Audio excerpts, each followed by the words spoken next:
Assalamualaikum warahmatullahi wabarakatuh.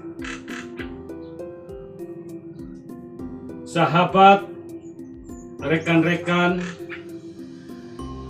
serta saudara-saudara kita seluruh tanah air yang tercinta ini. Bagaimana kabarnya? Mudah-mudahan kabarnya selalu baik, sehat, tidak kekurangan suatu apapun, serta masih tetap dalam perlindungan Allah Subhanahu wa Ta'ala. Sahabat dan rekan-rekan serta saudara-saudara kita seluruh tanah air yang tercinta, bahwasannya Barang Antik Wabuyut selalu memberikan konten-konten menurut Wabuyut sendiri terbaik, entah itu dari barang antik, uang kuno, serta motivasi. Namun kembali lagi dengan saudara-saudara kita, bagaimana cara menerima dari kontenan-kontenan Barang Antik Wabuyut. Namun Wabuyut ya jujur ingin memberikan yang terbaik, terutama di dalam motivasi ini setidaknya bermanfaat bagi saudara-saudara kita, khususnya yang menyimak pada video kali ini. Dan video motivasi ini akan saya berikan judul mengenai sebuah cerita yang sudah melegendaris tentang Cah Angon.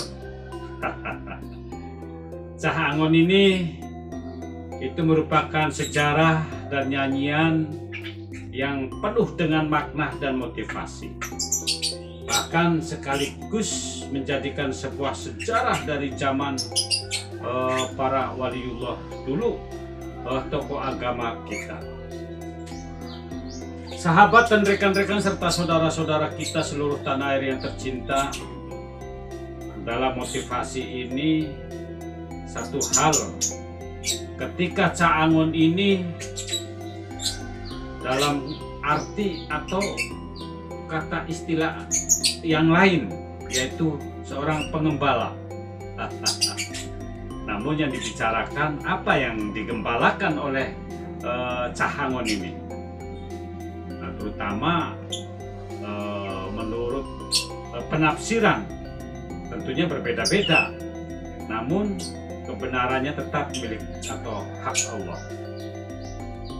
Penafsiran menurut Wabuyut sendiri bahwa Cah Angon ini mengarahkan sebuah yang digembala, entah itu hewan ternak ataupun semacam binatang atau unggas dan lain sebagainya. Namun betapa pentingnya hal ini dibicarakan. Nah, maka ada pepatah mengatakan, berpandai-pandailah manusia untuk membedakan sesama ataupun membedakan manusia. Nah, saya terinspirasi menurut penafsiran saya pribadi, tapi ya mohon maaf, ini hanya penafsiran pribadi Wabuyut saja. Yang digembalakan ini adalah manusia yang sifatnya berbeda. Nah, salah satu contoh, berbentuk manusia tapi mempunyai sifat-sifat kerbau. Apakah ada sifat ini atau watak ini kepada manusia? Ya menurut hasil survei Wabuyut, ya bukan ada lagi, bahkan banyak. Apa contohnya? Nah, ada seseorang yang hanya mengandalkan tenaga, terus bekerja, namun pekerjaan ini adalah yang tidak mempunyai arah dan tujuan, bahkan jauh dari sebuah prinsip. Hanya yang bisa dilakukan mengeluarkan tenaga, makan, dan dikemudikan oleh orang lain atau disetir oleh orang lain. Nah, itu sifat seperti kerbau.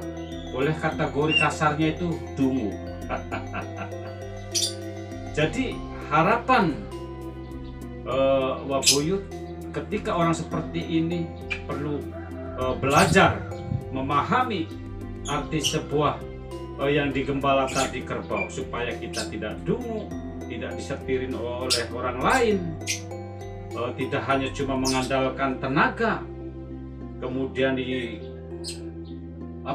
dikasih tambang hidungnya sehingga kemana-kemana itu tergantung orang lain. Jangan seperti itu, maka kita berdiri sebagai manusia seutuhnya. Kenapa sebagai manusia yang seutuhnya? Ya, kita harus punya prinsip, kita punya arah dan tujuan. Mari kita bekerja yang sesuai dengan arah dan tujuan kita, kemana arah dan tujuan kita. Mungkin itu yang Wabuyut tafsirkan. Barangkali penafsiran saudara-saudara kita berbeda, ya, satu hal yang wajar, namanya juga penafsiran, itu boleh-boleh saja. Sahabat dan rekan-rekan serta saudara-saudara kita seluruh tanah air, bahkan yang digembala ini bukan manusia yang sifatnya seperti kerbau saja, ada hal yang lain, misalnya kambing, ayam, dan lain sebagainya.